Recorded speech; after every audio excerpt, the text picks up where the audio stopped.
The Caldwell family of Hollow Creek, Kentucky had always been a reclusive bunch. Their sprawling farmhouse, tucked deep within the Appalachian foothills, sat at the terminus of a winding dirt road, nearly hidden by ancient oak trees that stood like silent sentinels on guard. Locals rarely ventured to that part of the county, and those who did would speak in hushed tones about the peculiar occurrences at the Caldwell property.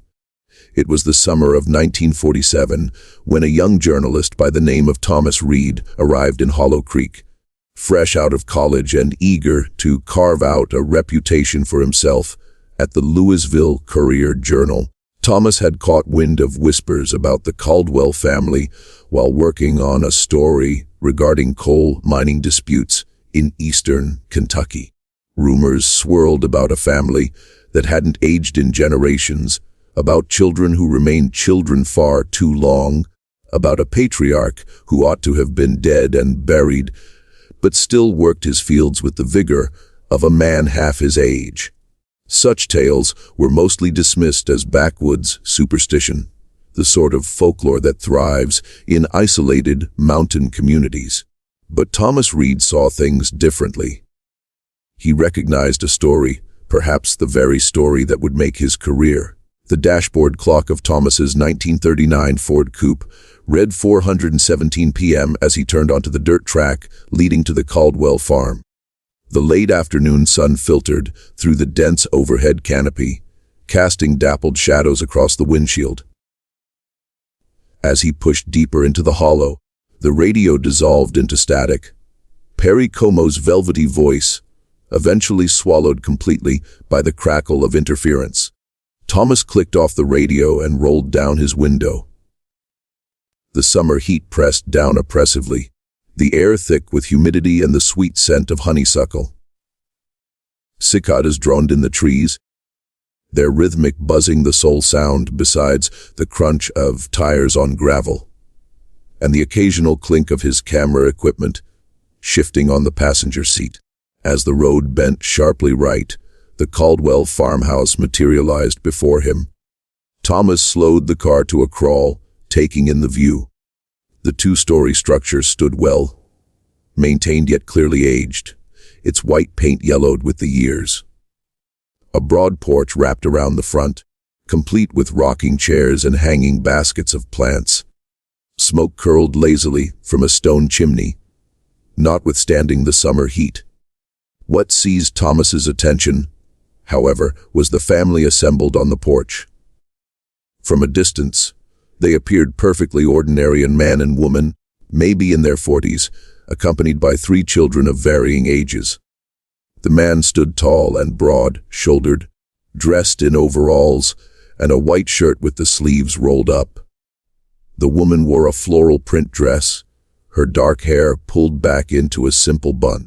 The children, 2 boys and a girl, were engaged in some sort of game that involved jumping between the porch steps. Thomas parked his car beneath an oak tree and retrieved his notepad and camera from the passenger seat. As he approached the house, the family halted their activities and turned to watch him, their expressions impossible to read from a distance. The cicadas seemed to crescendo in the sudden stillness. "Afternoon," Thomas called out, raising a hand in greeting as he reached the bottom of the porch steps. "Name's Thomas Reed from the Louisville Courier-Journal." The man on the porch responded with a slow nod but remained silent. Up close, Thomas could see he was older than initially apparent, perhaps late 50s rather than 40s, with deep lines etched around his eyes and salt and pepper hair. There was something peculiar about those eyes, Thomas thought. They appeared to contain knowledge far beyond the man's years. "I was hoping I might have a word with you, Mr. Caldwell," Thomas continued, suddenly uncertain. "About your family." "Joseph Caldwell," the man said finally, his voice deep and resonant. "And what exactly would you like to know about my family, Mr. Reed?" Thomas hesitated. He couldn't very well blurt out that he'd come chasing rumors of supernatural longevity. I'm writing a piece on traditional farming families in Kentucky.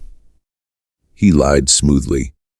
Folks who've maintained the old ways despite all the changes since the war. I understand the Caldwells have been working this land for generations. Joseph Caldwell's expression remained unreadable. But the woman, presumably Mrs. Caldwell, stepped forward. She possessed a timeless beauty with high cheekbones and clear, intelligent eyes. "We don't much care for having our business in the papers," she said, her voice soft yet firm, especially not when reporters arrive with stories already half written in their heads. Thomas felt warmth creeping up his neck. "Mom, I assure you, you've heard things about us," she interrupted. "That's why you're here, not for some article about farming." The children had stopped playing entirely now and stood clustered behind their parents. The oldest boy, who looked about 12, fixed Thomas with an intensity that made him uncomfortable. The younger boy and the little girl, perhaps 8 and 6 respectively, whispered to each other behind cupped hands. Joseph Caldwell sighed heavily. "Eleanor," he said to his wife, "perhaps we should hear the man out." He turned to Thomas. "You might as well come inside, Mr. Reed. Seems we have things to discuss." Thomas followed the family into the farmhouse, the screen door creaking shut behind him. The interior offered cooler temperatures than outside, yet remained warm, with hardwood floors gleaming in the late afternoon sunlight streaming through lace-curtained windows. The furnishings were simple but finely crafted. A large oak dining table with matching chairs, a sideboard laden with blue and white china, a grandfather clock ticking solemnly in the corner. Eleanor Caldwell gestured for Thomas to sit at the table while she moved to the stove where a kettle had begun to whistle. "Tea, Mr. Reed?" she asked, her tone making clear that refusal would be impolite. "Yes, ma'am. Thank you." Thomas set his notepad on the table, though left his camera strap looped around his neck. He noticed the children hovering in the doorway, watching him with undisguised curiosity. "And who might you three be?" he asked, attempting to break the tension.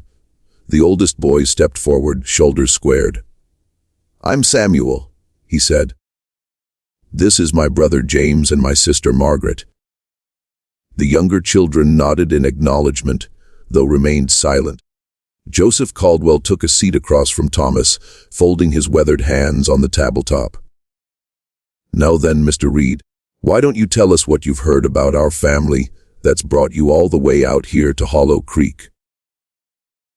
Thomas cleared his throat. "Well, sir, there's talk in town about the Caldwells. They say you've been here longer than anyone can remember, yet you never seem to change." Eleanor placed a cup of tea before Thomas, the china clinking softly against the saucer. "Sugar?" she asked. "No, thank you, ma'am." Thomas took a sip, the tea scalding hot and bitter. "They say the children have been children for longer than is natural." Samuel made a noise that might have been a suppressed laugh. His father shot him a warning glance. "People talk," Joseph said simply, "especially in small towns where there's little else to do. Then there's no truth to it." Thomas pressed. "Because I've spoken to folks who claim their grandparents knew your family, and they say you looked exactly the same then as you do now." Eleanor took a seat beside her husband, her posture rigid. "Mr. Reed, may I ask what year you were born?" The question caught Thomas off guard. 1925, he answered. "So you're 22, she said. "Young to be chasing fairy tales across the state." "With all due respect, Mrs. Caldwell, I'm not chasing fairy tales. I'm investigating an unusual story that could hold significant scientific interest, if there's any truth to it." Joseph and Eleanor exchanged a look Thomas couldn't interpret. The grandfather clock in the corner ticked loudly in the silence that followed. "What if," Joseph said finally, "there was some truth to what you've heard?" "What would you do with that information, Mr. Reed?" Thomas leaned forward eagerly. I'd write about it. Of course. It could be the medical discovery of the century. Think of the implications if whatever affects your family could be studied. Understood. Eleanor interrupted, her voice suddenly cold, like specimens in a laboratory. No, that's not what It's exactly what you mean, she said. You'd have doctors and scientists descending on our home, disrupting our lives, treating us like curiosities rather than people. Thomas felt his journalistic instincts sharpening. They weren't denying it. So, it is true, he said quietly. You don't age. Joseph Caldwell's face remained impassive, but something flickered in his eyes. Resignation, perhaps, or a deep wariness. Mr. Reed, we've lived in peace here for a very long time. We've harmed no one. All we ask is to be left alone. But this could benefit all of humanity, Thomas argued. If scientists could understand why. You assume we don't know why, Joseph said. Thomas stared at him, momentarily speechless. You know what causes it. Instead of answering, Joseph turned to his children. Samuel, take your brother and sister outside. Go check on the chickens. But Pa. Samuel began to protest. Now, son. The children filed out reluctantly, the screen door slamming behind them. Eleanor rose and moved to the window, watching them cross the yard. Mr. Reed. Joseph said once the children were out of earshot, what I'm about to tell you doesn't leave this room. Understood? Thomas nodded eagerly, reaching for his notepad. No, Joseph said firmly. No notes, no story. This is for your ears only, and only so you understand why you need to leave us be. Reluctantly, Thomas set his pencil down. All right, Mr. Caldwell, I'm listening. Joseph took a deep breath. My father, Jeremiah Caldwell, settled this land in 1817. He was a doctor, trained in Philadelphia, but disillusioned with city life. He came here with my mother looking to start fresh, to help the mountain folk who had little access to medical care. Who 1817? Thomas interrupted. But that would make you. I was born in 1842, Joseph said matter-of-factly. I'm 105 years old, Mr. Reed. Thomas felt a chill despite the summer heat. If what Caldwell was saying was true, and he had no reason to think the man was lying. He was sitting across from someone who had lived through the Civil War, who had been an adult when Abraham Lincoln was president. My father was a good doctor, Joseph continued. But he was also a scientist at heart, always experimenting, always searching for ways to improve human life. He became obsessed with the idea of extending life, of conquering death itself. He paused, his gaze distant. In 1857, he believed he'd found something, a combination of local plants and minerals that, when processed a certain way, created what he called the elixir. Eleanor returned to the table, placing a hand on her husband's shoulder. Joseph, are you certain about this? He covered her hand with his own. He needs to understand, Eleanor. It's the only way. She nodded reluctantly and sat down again. My father tested the elixir on himself first, Joseph said. When he showed no ill effects, he gave it to my mother, to me, and to my younger sister, Rebecca. We didn't notice anything unusual at first, but as the years passed, it became clear that something had changed within us. By 1870, when I should have been showing signs of aging, I still looked like a man of 28. My father appeared no older than he had the day he first took the elixir. And you haven't aged since? Thomas asked, struggling to accept what he was hearing. We age, Eleanor corrected, but very, very slowly, perhaps 1 year for every 15 or 20 that pass. Eleanor came to us in 1889, Joseph explained. She was the local school teacher, new to the area. We fell in love, and eventually I trusted her with our secret. She chose to take the elixir as well. And your children?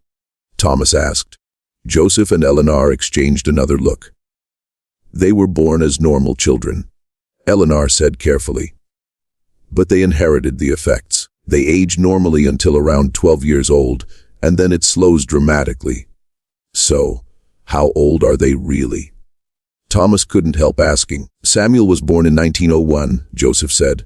He's 46, James is 72, and Margaret. He paused, a shadow crossing his face. Margaret is our youngest, born in 1926. She's the only one who appears close to her actual age. Thomas's mind reeled with questions. But how have you kept this secret for so long? Surely people would notice that you don't age. We'll move, Eleanor explained.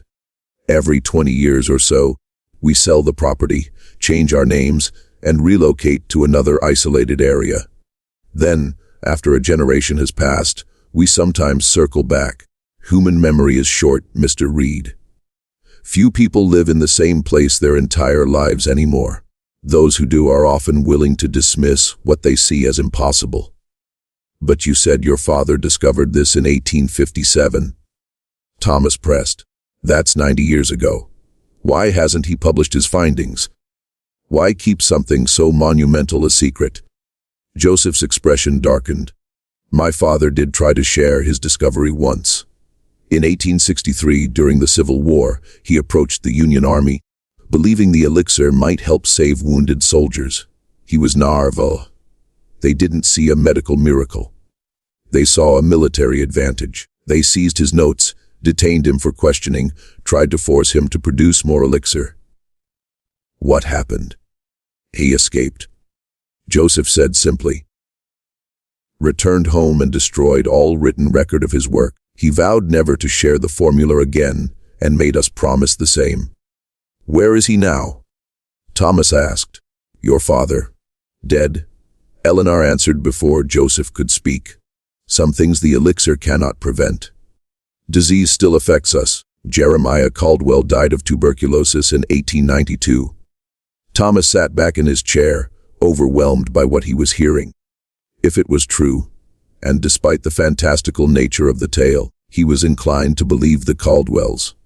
He was sitting on the biggest story of the century, perhaps the biggest story ever. Mr. Reed, Joseph said, reading his thoughts. You gave me your word that this conversation would remain private. But Mr. Caldwell, surely you see the potential benefit to mankind. If doctors could study your condition, replicate the elixir. No. Joseph's tone was final. I've seen what men do with power, Mr. Reed. I lived through the Civil War. I saw the trenches of France in the Great War. I watched as man split the atom and unleashed hell on earth in Japan just 2 years ago. Imagine what they would do with the power to extend life indefinitely. Not everyone would misuse it. Thomas argued. Think of the diseases that could be cured, the suffering that could be prevented. And think of the suffering that could be caused. Eleanor countered. A world where only the wealthy and powerful live for centuries while the rest age and die as nature intended. A world of increasing inequality, of resources strained beyond capacity by populations that never diminish. Thomas had no immediate response to that. The ethical implications were indeed staggering. There's more, Joseph said quietly. The elixir comes with a price. We may not age, but we still feel the passage of time. Do you have any idea what it's like to watch everyone you know grow old and die, generation after generation, to form friendships, knowing they're fleeting from your perspective, to live in constant fear of discovery? It's a lonely existence, Mr. Reed. Eleanor added softly. One I would not wish on others. The sound of children's laughter drifted in through the open window. The Caldwell children returning from their chores. Except they weren't children, Thomas reminded himself. Samuel was older than he was. James was old enough to be his grandfather. Only Margaret was truly a child. What happens to them?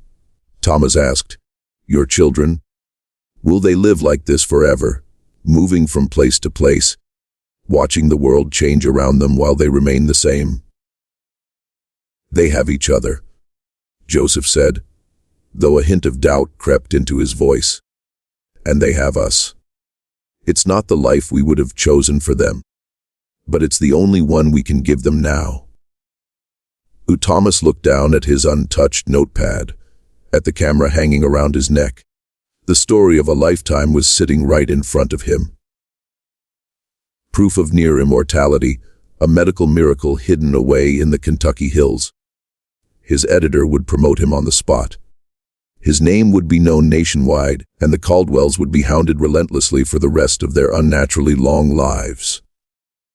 "Mr. Caldwell," Thomas said slowly, "I understand your concerns, but this isn't something I can simply walk away from. The implications are too significant." Joseph's expression hardened. "I thought you might say that." He reached into his pocket and withdrew a small amber-colored vial. "Do you know what this is, Mr. Reed?" Thomas stared at the vial. "The elixir." Joseph nodded. "One of the last doses my father ever made. I've kept it all these years, though I've never been tempted to give it to anyone else." He placed the vial on the table between them. "Take it." "What?" Thomas blinked in confusion. "Take it?" Joseph repeated. "If you truly believe the world should have this knowledge, then you should be willing to live with the consequences yourself. Take the elixir. Experience what we've experienced. Then decide if humanity is ready for such a gift." Thomas looked from the vial to Joseph's face, searching for signs of deception. "How do I know what's in there?" "It could be anything." Eleanor sighed. "Why would we poison you, Mr. Reed, if we wished you harm? We would never have invited you into our home, told you our story. Then why offer it to me at all?" "Because you need to understand," Joseph said earnestly. "Not just intellectually, but viscerally. Words cannot convey what it means to live as we do. You must experience it yourself." Thomas stared at the vial, its contents catching the late afternoon sunlight. The liquid inside was thick and dark, almost like molasses. The temptation was undeniable, to never age, to potentially live for centuries. "What if I take it?" he said slowly, "and still decide to write the story? Then at least you'll have made an informed decision," Joseph replied. "And you'll have to live with the chaos that follows. Not for a normal human lifespan, but potentially for centuries." The screen door creaked open, and the Caldwell children filed back into the kitchen. They fell silent when they saw the vial on the table. "Pie," Samuel said, his voice sharp with concern. "It's all right, son," Joseph assured him. "Mr. Reed and I are just having a discussion about choices and consequences." Samuel's gaze shifted to Thomas, his eyes narrowing with suspicion. Despite his youthful appearance, there was something ancient in that gaze, something that had seen far more than any 12-year-old boy should have seen. Thomas picked up the vial, rolling it between his fingers. The glass was warm to the touch, as if the liquid inside generated its own heat. "If I take this," he said, "how soon would I notice effects?" "The prevention of aging is gradual," Joseph explained. "You wouldn't notice anything immediately, but the other effect is instantaneous." "What other effect?" "Clarity," Eleanor said. "A heightened awareness of time's passage. My father-in-law called it the long view. The ability to see beyond the immediate moment, to perceive the broader sweep of history." It sounded almost mystical, but Thomas was too captivated by the possibility to dismiss it. "And there are no side effects? No drawbacks besides the emotional toll you mentioned?" "We can still be killed," Joseph said bluntly. "Disease, injury, they affect us as they would anyone else. The elixir preserves youth. It doesn't grant invulnerability." Thomas uncorked the vial, the faint scent of herbs, and something metallic reaching his nostrils. He had come to Hollow Creek looking for a story, and found something far more profound, a moral quandary disguised as a miracle. If he drank the elixir, he would be binding himself to secrecy more effectively than any promise could. If he refused, he would be walking away from the story of a lifetime.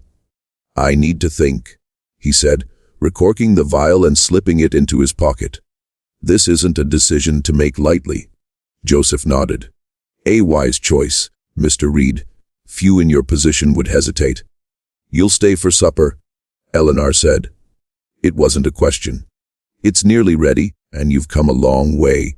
Thomas glanced at his watch, surprised to find that it was already past 600. The conversation had lasted longer than he'd realized. "Thank you, Mrs. Caldwell." "That's very kind." The meal that followed was surreal in its normalcy. Eleanor served fried chicken, mashed potatoes, green beans, and cornbread. A typical Kentucky supper. The children, despite their actual ages, behaved like the children they appeared to be, bickering over the last piece of chicken and asking to be excused to play before dark. Joseph spoke of the farm, of the tobacco crop, and the price of feed as if he were any other farmer, rather than a centenarian who had witnessed the transformation of America from an agricultural society to an industrial superpower. As twilight deepened outside the windows, Thomas found himself relaxing despite the weight of the vial in his pocket.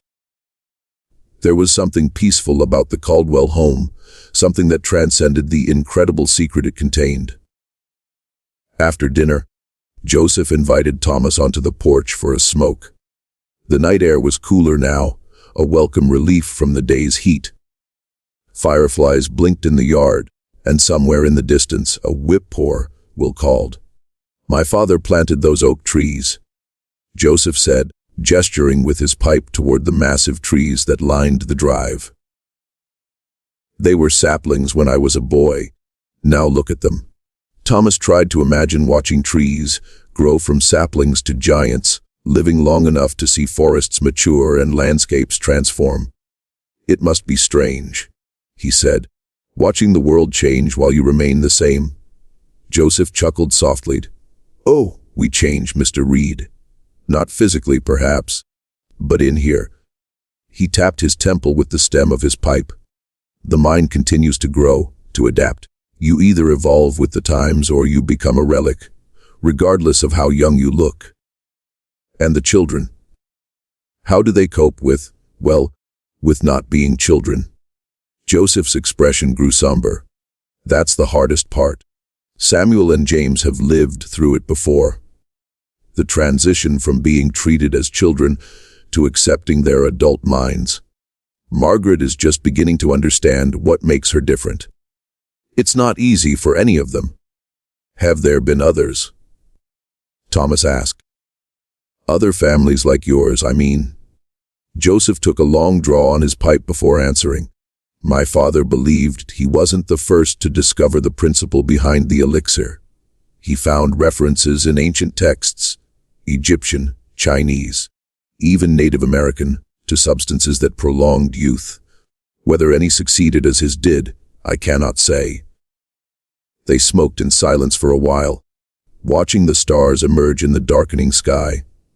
Thomas felt the vial in his pocket, a small but significant weight. "You don't have to decide tonight," Joseph said eventually. "Take the elixir with you when you go. Think on it. But remember, once taken, it cannot be undone." Thomas nodded, though in truth his decision was already forming. The story that had brought him to Hollow Creek was indeed extraordinary. Perhaps the most important discovery in medical history. But the Caldwell's fears were not unfounded. In a world still reeling from the devastation of World War II, still grappling with the terrible power of atomic weapons, could humanity be trusted with the power to extend life indefinitely? "I should be going," Thomas said, rising from his chair. "It's a long drive back to Louisville." Joseph stood as well, extending his hand. "Whatever you decide, Mr. Reed, I hope you'll remember that we're not just a story. We're people trying to live our lives as best we can under unusual circumstances." Thomas shook the offered hand, struck by the strength in Joseph's grip. "I understand, Mr. Caldwell. More than you might think." Eleanor appeared in the doorway. "Leaving so soon? It's getting dark. You're welcome to stay the night." "Thank you, but I should get back," Thomas replied. "My editor is expecting me tomorrow." She nodded, though her eyes betrayed her concern. "Be careful on those mountain roads after dark. And Mr. Reed," she hesitated, "remember that knowledge once shared cannot be reclaimed." The children appeared behind her, lining up to say goodbye with a formality that seemed at odds with their youthful appearances. "Will you come back, Mr. Reed?" Margaret asked, her voice small but clear.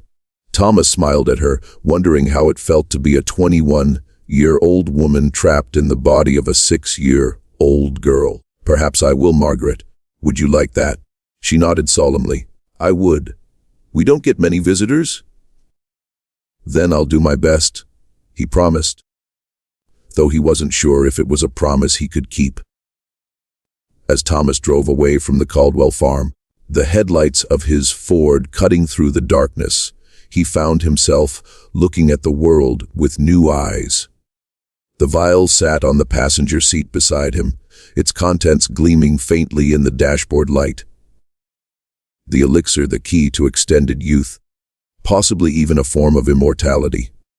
The ethical dilemma it presented was staggering. If he wrote his story, exposed the Caldwell's secret to the world, he would be opening a Pandora's box that could never be closed again. Governments would fight for control of the elixir. The wealthy would hoard it. Society itself might fracture along new lines, the ageless versus the mortal. Yet to keep such knowledge hidden seemed equally wrong. What of the countless lives that might be improved or extended? What of the suffering that might be prevented? By the time Thomas reached the main road, his decision was made. He pulled over, cut the engine, and sat in the darkness for a long moment. Then he uncorked the vial. The liquid inside was bitter, with an aftertaste of something he couldn't identify, something ancient and earthy. He drank it all in one swallow, then sat waiting, wondering if he would feel any different. At first, there was nothing. Then, gradually, a strange clarity seemed to settle over his thoughts. It wasn't a physical sensation so much as a shift in perspective.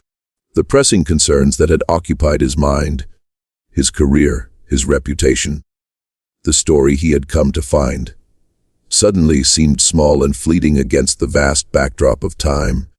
Thomas started the car again and continued toward Louisville, his mind racing with possibilities. He would not write the story, not as he had intended at least. The risk to the Caldwells was too great, and the potential consequences for humanity too unpredictable. But perhaps there was another way to share this discovery, to explore its implications without exposing the Caldwell family. Perhaps with time. And time was now a resource he would have in abundance. He could find a middle path between secrecy and revelation. As the lights of Louisville appeared on the horizon, Thomas Reed made a silent promise to the family he had left behind in Hollow Creek. He would protect their secret, but he would not let the knowledge die with them. Somehow he would find a way to use what he had learned for the benefit of humanity, without unleashing the chaos that Joseph Caldwell feared. It would be a delicate balance, a task that might take decades or even centuries to complete. But then, for the first time in his life, Thomas Reed had all the time in the world. 3 months later, on a crisp autumn morning, Dr. Martin Hargrove of the University of Kentucky Medical School received a peculiar package. Inside was a journal filled with notes on theoretical life extension, cellular regeneration, and aging prevention, all presented as hypothetical rather than proven science. There was no return address, only a note that read, "For when humanity is ready." Not yet, but someday. Dr. Hargrove scanned the journal with initial skepticism that quickly gave way to fascination. The theories presented were revolutionary, decades ahead of current medical understanding. Yet they were incomplete, tantalizingly close to a breakthrough, but missing key components that would make practical application possible. He spent weeks studying the journal, eventually bringing it to the attention of colleagues. Soon a small team had formed to investigate the theories, publishing papers that would lay the groundwork for entirely new fields of medical research.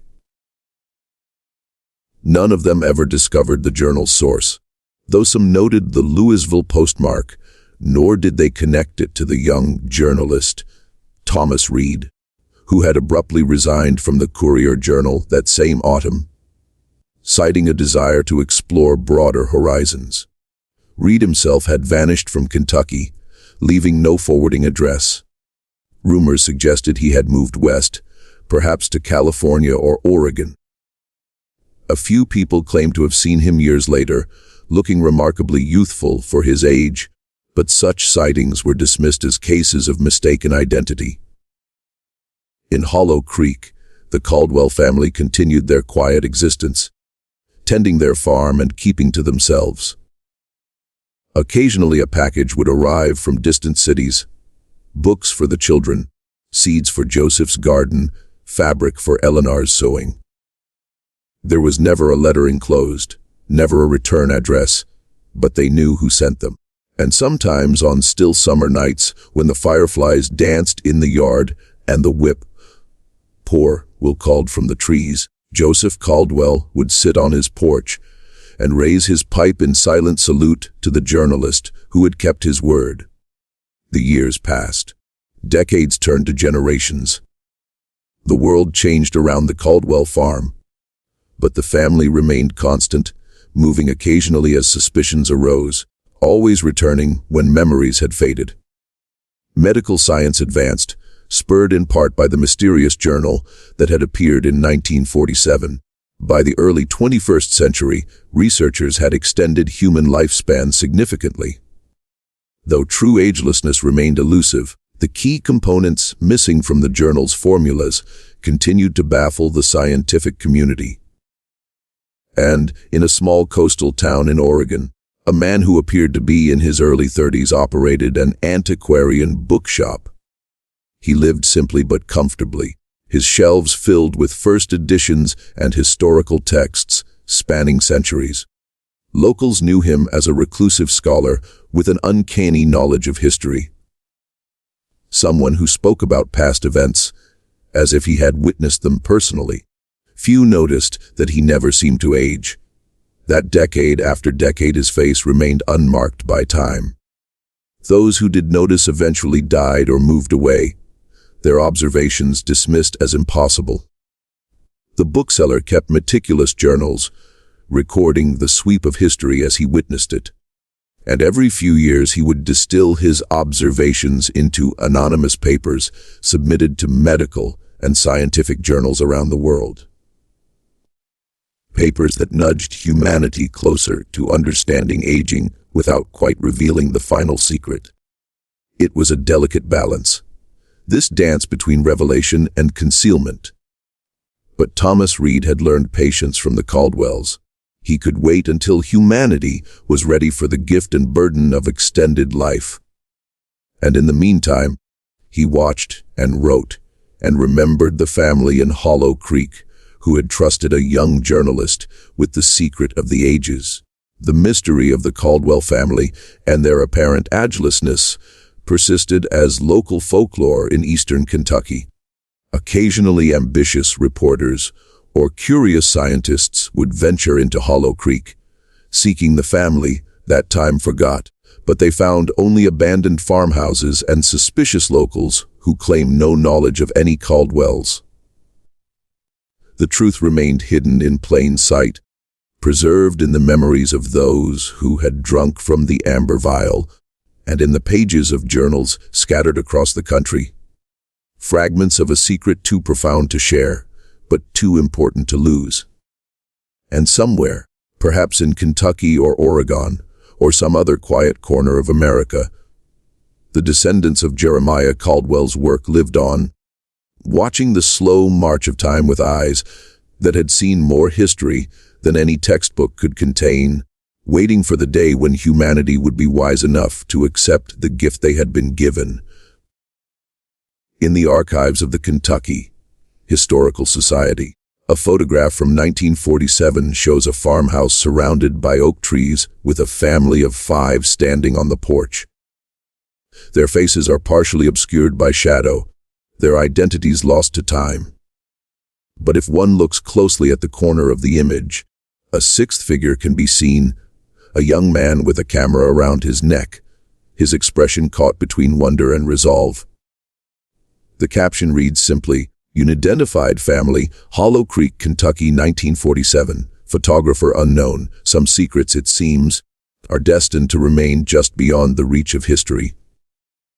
Whispered about, but never fully revealed, influencing the future in ways that even those who keep them cannot fully comprehend. And perhaps that is as it should be. In the summer of 1967, a young scientist named Dr. Elizabeth Chen discovered a curious pattern in the medical literature of the previous 20 years. Anonymous papers submitted from various locations across the country, all advancing similar theories about cellular regeneration and telomere preservation. The writing styles varied, but the underlying concepts connected like pieces of a puzzle. A puzzle with critical pieces still missing. Intrigued, Dr. Chen began tracking the papers, creating a map of submission locations and publication dates. The pattern suggested a single author moving systematically around the country, releasing information in carefully measured doses. Her investigation led her to a small town in Kentucky, where locals still told stories about the Caldwell family. The family that never aged. Most dismissed these tales as superstition, but Dr. Chen, with her scientific mind, saw the potential connection to the anonymous papers. After weeks of research, she located what she believed to be the original Caldwell property, now abandoned and overgrown, the farmhouse collapsing under decades of neglect. In the ruins of what had once been a doctor's office, beneath rotting floorboards, she found a metal box containing fragmented notes in faded ink. The handwriting matched none of the anonymous papers she had studied, but the concepts were undeniably related. The notes were signed J. Caldwell, M.D. and dated 1857. Dr.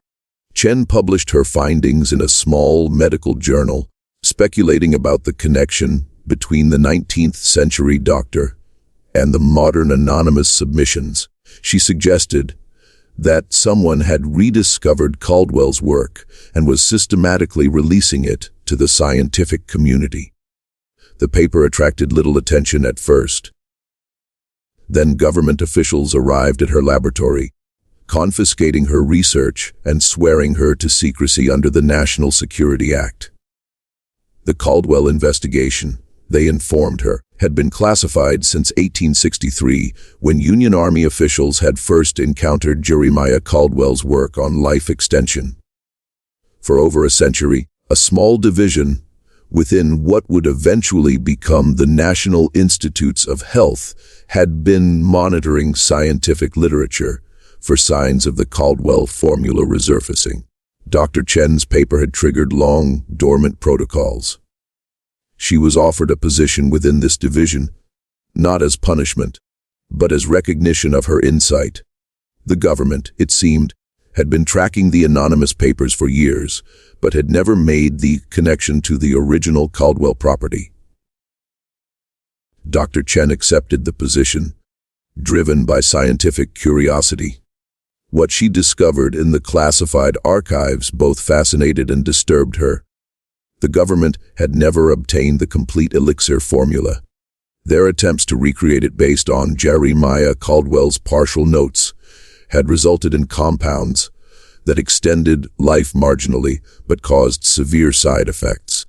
More troubling were the files on the Caldwell family themselves. Surveillance reports spanning decades documented their movements across the country, their periodic returns to Kentucky, their apparent agelessness.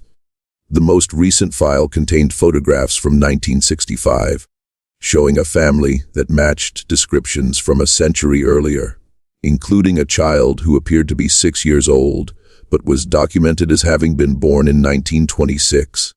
The file also mentioned a companion who had joined the family in the late 1940s, a young man who had previously been a journalist in Louisville, Thomas Reed. When Dr. Chen questioned her superiors about why the government didn't simply approach the Caldwells directly, the answer was chilling in its pragmatism. Previous attempts had resulted in the family disappearing, sometimes for decades. The current policy was observation only, in hopes that the anonymous papers would eventually reveal the complete formula. "We've been patient for over 100 years," her supervisor explained. "We can wait a bit longer." But Dr. Chen wasn't satisfied with waiting. The scientific breakthrough represented by the elixir was too significant to leave in limbo. Using the government's resources, she began her own search for Thomas Reed, believing he might be more approachable than the Caldwells themselves. It took months of careful investigation, but eventually she traced him to a bookshop in Oregon. The owner, who called himself Thomas Blackwood, matched Reed's description, but appeared far too young to be the same man, unless, of course, he had taken the elixir. In the autumn of 1968, Dr. Chen took a leave of absence and traveled to Oregon. The bookshop was exactly as described, a charming establishment specializing in rare historical texts. The owner, a handsome man who appeared to be in his early 30s, greeted her warmly. "How may I help you today?" he asked, his voice cultured and pleasant. Dr. Chen browsed the shelves, gathering her courage. Finally, she turned to him and said quietly, "I believe you're Thomas Reed, formerly of the Louisville Courier-Journal." The man's expression didn't change, but something shifted in his eyes, a wariness that hadn't been there before. "I'm afraid you're mistaken," he replied smoothly. "My name is Thomas Blackwood. I've never been to Louisville." "Or Mr. Reed," she persisted, "I'm not here on behalf of the government, though I should tell you they're aware of your existence. I'm a scientist. I've been studying the anonymous papers I believe you've been submitting to medical journals." The man said nothing, his face carefully neutral. "The Caldwell family," Dr. Chen continued. "Their secret, the elixir. I know about all of it." For a long moment, the bookshop was silent except for the ticking of an antique clock. Then Thomas sighed, a sound that seemed to contain decades of wariness. "How did you find me?" he asked finally. "It wasn't easy," she admitted. "But once I understood what I was looking for, the pattern became clear." He nodded slowly, then moved to the front door, turning the sign to "closed" and drawing the blinds. "We should talk privately," he said, gesturing toward a back room. "This is not a conversation for public spaces." The back room was a cozy office lined with even more books. Thomas offered her a seat, then poured 2 glasses of whiskey from a crystal decanter. 21 years, he said, handing her a glass. "That's how long it's been since anyone connected me to Thomas Reed. I was beginning to think I'd covered my tracks well enough." "Did," Chen assured him. "But I had resources you couldn't have anticipated." "Government resources," he said, a statement rather than a question. She nodded. "They've been watching the Caldwells for over a century. They've collected every anonymous paper you've published, but they've never made the connection between the two." Thomas took a long sip of his whiskey. "Until now. They still haven't," she clarified. "That was my discovery alone, though I've had to share some of it with them." "And what do they intend to do with this information?" "Nothing, for now. Their policy is observation only. They've learned from past mistakes." Thomas studied her face, his expression guarded. "And what do you intend to do, Dr. Chen?" "Elizabeth Chen." She set her glass down untouched. I want to understand the papers you've been publishing. They're breadcrumbs, aren't they? Pieces of the puzzle released slowly over time. He smiled faintly. You're very perceptive, Dr. Chen. But why? If you have the complete formula, why not share it all at once? Think of the lives that could be saved, the suffering that could be prevented. Thomas leaned back in his chair, suddenly looking much older than his apparent age. Joseph Caldwell asked me the same question in reverse when I wanted to publish the story immediately. He made me understand what could be caused. He said, shaking his head. We were both right in our ways. So this is your compromise? She asked, releasing the knowledge piece by piece. Over decades, over centuries if necessary, he corrected. The breadcrumbs, as you call them, are carefully designed. Each advances scientific understanding incrementally without making the final leap to the elixir itself. That leap won't come until humanity is ready for it. And who are you to decide when humanity is ready? Dr. Chen challenged. Thomas laughed softly. I ask myself that question every day. I don't have a satisfactory answer yet. But consider the alternative, the elixir in the hands of governments, corporations, the wealthy elite. A world divided between the ageless and the mortal. Would that be better? Dr. Chen had no immediate response. The ethical questions surrounding life extension were indeed complex, far beyond the simple scientific pursuit of knowledge. The Caldwells, she said finally. Are they still alive? Yes, though not in Kentucky anymore. Thomas smiled at some private memory. Margaret is quite grown up now, though she still looks like a child. It's hardest for her, I think. Have you maintained contact with them? He nodded. We're careful, but yes, we've become something of an extended family over the years.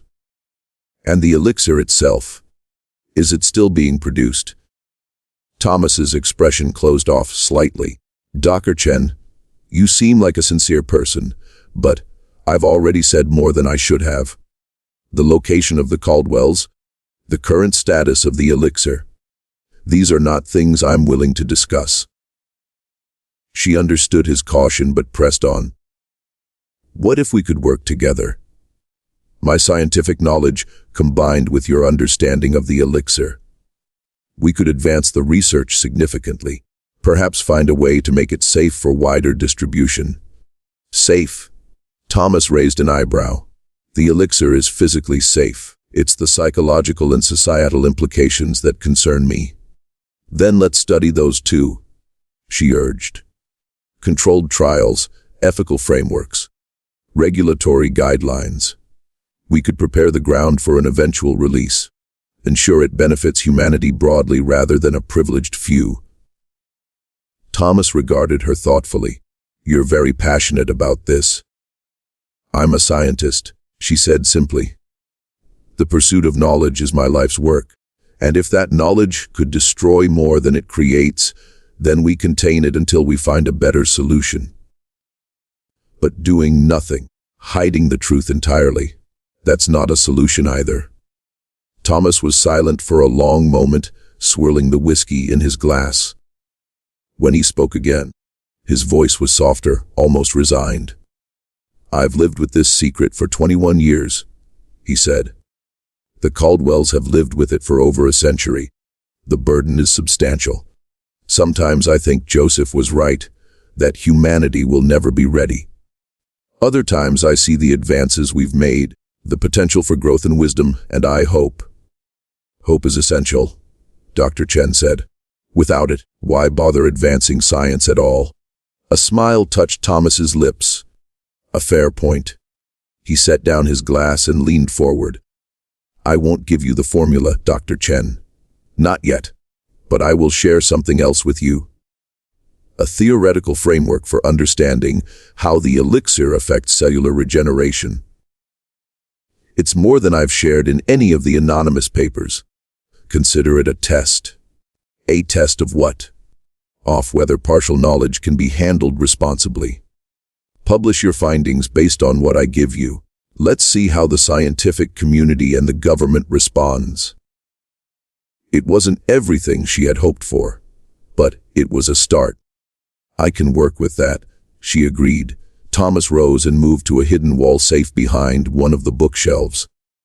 From it, he withdrew a thin manuscript bound in leather. This contains observations and theories I've developed over the past 2 decades, he explained, handing it to her. It's incomplete by design, but it's genuine. Dr. Chen accepted the manuscript with reverence, understanding its significance. Thank you for trusting me with this. Trust is earned, he replied. This is merely the beginning of that process. As she prepared to leave, a question occurred to her. The government files mentioned a young girl, Margaret, born in 1926, but still appearing as a child in the 1960s. How does she cope with that existence? A shadow crossed Thomas's face. With difficulty, he admitted, the elixir's greatest curse is the disconnect between appearance and experience. Margaret has the mind of a woman in her 40s, trapped in a child's body. She can never have a normal life, never form relationships with people her own age. It's lonely. The human cost of extended youth suddenly became clearer to Dr. Chen. The scientific marvel of the elixir had a deeply personal impact on those who lived with its effects. Perhaps, she suggested gently, that's another area we could research. Finding ways to help people like Margaret navigate their unique existence. Thomas nodded thoughtfully. Perhaps. He walked her to the door. I'll be watching for your publication, Dr. Chen, and I'll know if you share more than we've agreed. I understand. She extended her hand.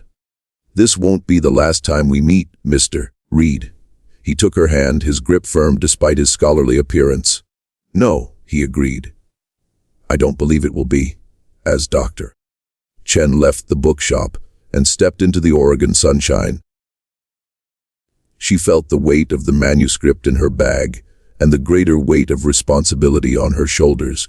She had sought answers and found only more questions. Questions about science, ethics, and the very nature of human existence. The elixir was both miracle and burden, gift and curse. Understanding its complexities would take more than scientific inquiry. It would require wisdom that perhaps only came with the passage of time. And time, it seemed, was something Thomas Reed had in abundance.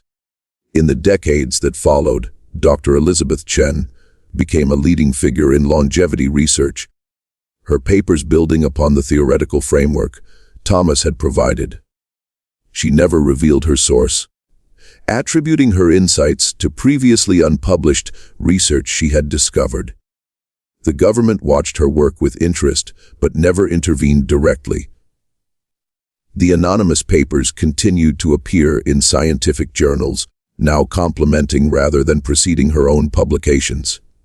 And in a small Oregon coastal town, a bookshop changed hands every 20 years or so, always passing to a new owner who bore a striking resemblance to the previous one. Locals noticed the similarity, but thought little of it. Just another family business passed down through generations. The secret of the Caldwells and of Thomas Reed remained hidden in plain sight, influencing the course of medical science without ever revealing itself completely. A mystery wrapped in the pages of history, waiting for the day when humanity would be ready to turn the final page. If you enjoyed the video, don't forget to like, subscribe, and follow me for more informative content like this.